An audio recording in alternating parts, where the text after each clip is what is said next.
และในหัวใจมอบให้ผู้อยู่เฮือนก็คือแม่อีกีคนนี้บ่เปลี่ยนฝันขอบอกแม่อีกีนั้นโอ้ยบ่ต้องคิดน้ำลายบ่มีใครมาแสนแบ่งใจให้นางสั่นคันมีเงินคำใส่บ่ขอไปนอกไกลห่างขอเคียงข้างแม่อีกีให้นางหูว่าหักจริงดอกเด้อนางโอ้ยโอ้ยละนาฟ้า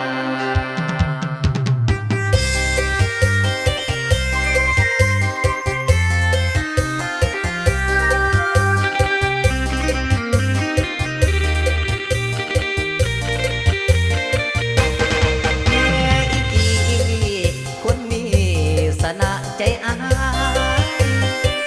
บ่เคยมีไผมาแทนที่ใจได้เลยหากน้องมีให้กำลังปวงใบหอบเงินแม่อีกี้เอ๋ยบ่เคยลืมตัวยามไกลความดีน้องมันเกินคำว่านอกใจเสียน้องไปผมเสียใจไปถึงวันตาย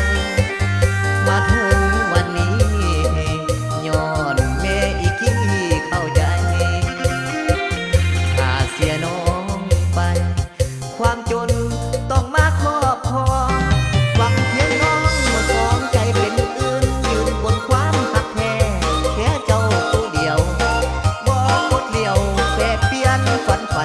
แนวทางหัวใจสั่งให้มีเพียงเจ้าเรื่องผู้สาวว่านำใดในยามเวียกงานในงานสร้างสรรค์โอ้ลงกันเป็นธรรมดาว่าตามความจริงว่านำสาวนั้นพอเป็นยาบ่เสียศรัทธาตามภาษาคนมีสังคมหากบ่ลงย้อนแม่อีกี้เข้าใจมีเรื่องอันใดก็คอยเว้ากันสองคนนำคนไว้ไหนนำใส่เอามาอ้างคนคอยปรับปรุงตนจึงได้ดีมาถึงทุกวันขั้นฝันดินสิกลายเป็นหลายต่างเทวดาก็เข้าทางที่ลงโทษให้ทุกจนได้ดีแล้วบ่เอาสัวมาแก็บบ่เอาไผมาแทนย่านบ่ดีคือน้อง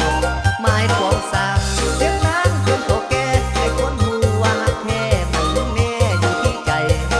แม่อีกี้ถูกใจคักแย่งหลายย้อนว่าแค่ใจนางจึงได้มี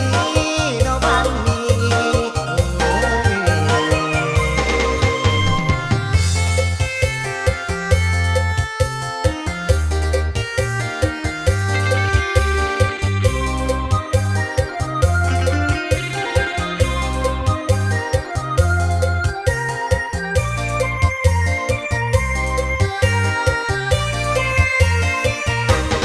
เรื่องผู้สาว